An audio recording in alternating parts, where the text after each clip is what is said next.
Hey guys, how's it going? It's Brett here with the first ever orange card, blue card deck tech. Today I'd like to show you the Quan list I just took to a first place finish at the Las Vegas Store Championship. Happened this weekend. Now, before I begin, a little disclaimer. You are going to see some printed proxies as I go through the cards. No, I did not use proxies at a Jasco sanctioned event, so I'd like to toss a quick shout out to Daniel Schussler, Anthony Flora, and Scott Sumner, your boy Paynes, for loaning me the last couple bits and pieces I needed to have a fully legal deck. So the thing that makes Quan so powerful is that you basically get to do whatever you want, whenever you want to do it, provided you construct your deck properly. His react for plus or minus damage whenever the opponent plays an enhanced ability is incredibly strong, but the character package you fit into your deck is largely going to define what you're doing every single game. So the core of most Quan lists I've seen start with 3 Napalm Man. His ability to recur attacks makes the deck super consistent. The burn 2 is also very good. You play 3 Dimitris, some people play 4. The gain 2 life keeps you alive. The +1 progressive difficulty to the opponent's next attack keeps you alive. The ignore progressive difficulty is what really allows Quan to go off. I played 2 Pilot Spike as extra copies of Dimitri, but they're more offensive. They put attacks into your discard pile to be recurred with Napalm Man, and the E-commit to produce a multiple copy attack just kills the opponent extra super dead at the end of your string. These last 2 slots, some people play Katanas, some people play Devoras, some people play Raidens. I like Raiden the most, but I've chosen for this list to go with 2 copies of Erron Black. You do have to make some concessions to your deck building when you are playing Erron Black, but the concessions don't weaken the deck since the core of your deck is going to be low zones anyway, and the ability to produce 2 momentum, as say opposed to Devora just gaining you 3 life and ignoring progressive difficulty, quote unquote, for the next attack, I feel is much stronger. I play 4 revokes in the deck. I basically start all my lists with 4 revokes these days. Quan Chi's very soft to bang. It's a 0 since you're playing some 1-checks in the deck. Revoke basically keeps you safe. I love having revokes in all my deck lists. The best attack in the deck is going to be Let's Party, and it's not even close. Let's Party lets you do whatever the hell you want when you want to do it. The Mill 4 puts characters into your discard pile. The Tutor finds you another Let's Party to keep the party going. It blocks low, so it blocks itself when you inevitably start playing the Mirror because this deck is so good. And it's a weapon, so you got a couple of weapon keyword combos in here. I play 2 copies of ISSP Execution. This is probably the weakest card in the deck, but you basically play it as just an extra copy of a Mill 4. The Stun 2, never really relevant. The Deadlock, never really relevant now that people are playing around Deadlock a lot more. People don't like wasting their blocks on this, so sometimes they take 7, but this is really just for the Mill 4. You can play Sun God's Choke here as additional copies of card pool clears for when you're trying to combo off, or you could play Glaive Toss here to maintain high blocks and get a hand peek in here. I played ISSP Execution just as a Mill 4. I play Takedown. This is the 3rd best attack in the deck. I'll get to the 2nd best in a second. Takedown mills you cards. This is a must block. Takedowns were blocking opposing takedowns all day during the tournament. Takedown finds you an attack if it's not blocked. It mills characters into your discard pile. It swings low for Erron Black. This card is great. The most questionable card I have in the deck is probably Fan NATO, but the most important thing about Fan NATO is that it has that powerful 2. So when you Erron Black a couple Let's Parties into your momentum, you can Fan NATO, ignore Fan NATO from progressive, or clear it with Spike. Put your Let's Parties into your discard pile, and then just pick them up with Napalm Man to keep them going. The powerful 2 is very good. I've killed people with the combo on it where they can't block it and just made it as large as it possibly could. The 2nd best attack in the deck is Fatality. This card is the pivot point around which your entire deck rotates. Your opening string is generally Party Fatality, where since the opponent can't do anything while you're resolving Fatality, you get to Erron Black undisrupted and put the parties into your momentum, then Fatality goes into your momentum. Bam, you've just swung 2 attacks and you have 3 momentum.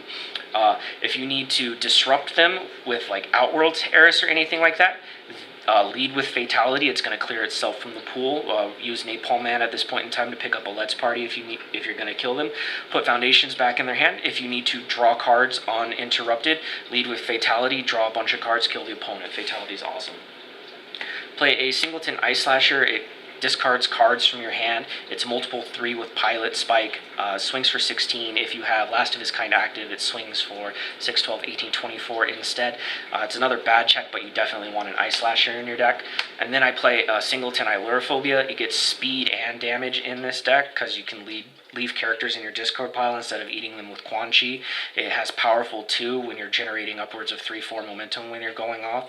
A lot of people aren't going to be holding mid blocks in this deck. They want to hold as many lows as possible, so sometimes they just take 8 or 10 from Ilurophobia and they die. Moving on to the foundations, I feel it's non-negotiable if you have 1 checks in your deck and you have the ability to play Fallen Angels that you play Fallen Angels. It blocks low, so it blocks takedown. Just make sure you're not failing your checks when you're on your opening turn. When you're as semi-squishy as you are as Quan Chi, Fallen Angels definitely helps your consistent opening build turns. I played 2 Most Trusted Assassin. This card was okay for me. I'd never play more than 2. The cut 1 helps you get into desperation and occasionally does buy you a turn, but at most it's basically kind of just like a weird stun one.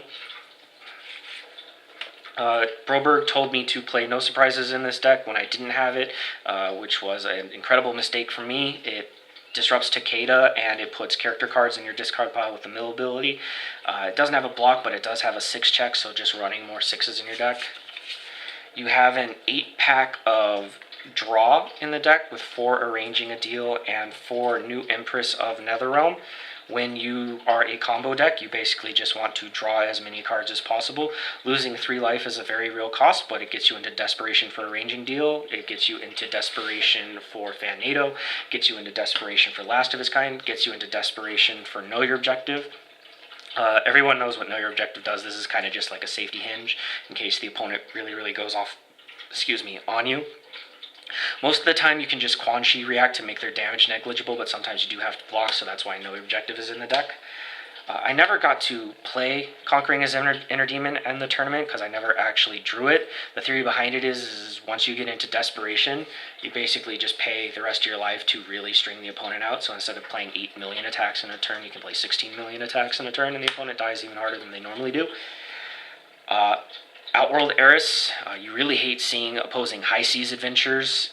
So you lead with Fatality. If they don't flash the Fatality, which seems like a waste, you just Outworld's Eris to put it back in their hand. You really hate seeing opposing Quan Chi's fortresses as well. Yeah, they will get to eat your Fatality or whatever, but Outworld's Eris is going to put it back in their hand. Also cuts you into desperation. Face of a Monster, blocks high, super versatile, changes the zones of your mids to lows to overload them.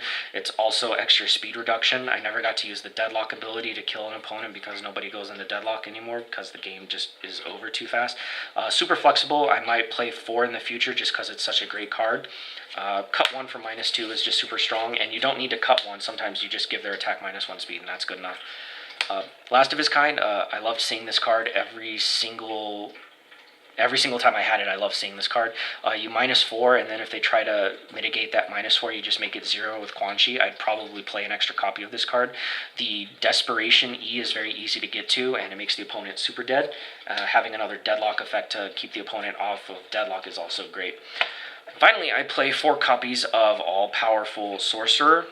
I feel like every Quan Chi list should be playing 4 copies of All-Powerful Sorcerer. It's more protection from Bang for the negate and E, and it also discards characters that you somehow draw from your hand to get them into your discard pile to keep going off. I feel like a lot of people don't respect this card nearly enough, but when you have 1, 2, 3, 4, 12 ways to draw cards in your deck, plus tutors, plus even more card draw off of Eye Slasher, you just go through your deck so quickly you see everything you want in your deck.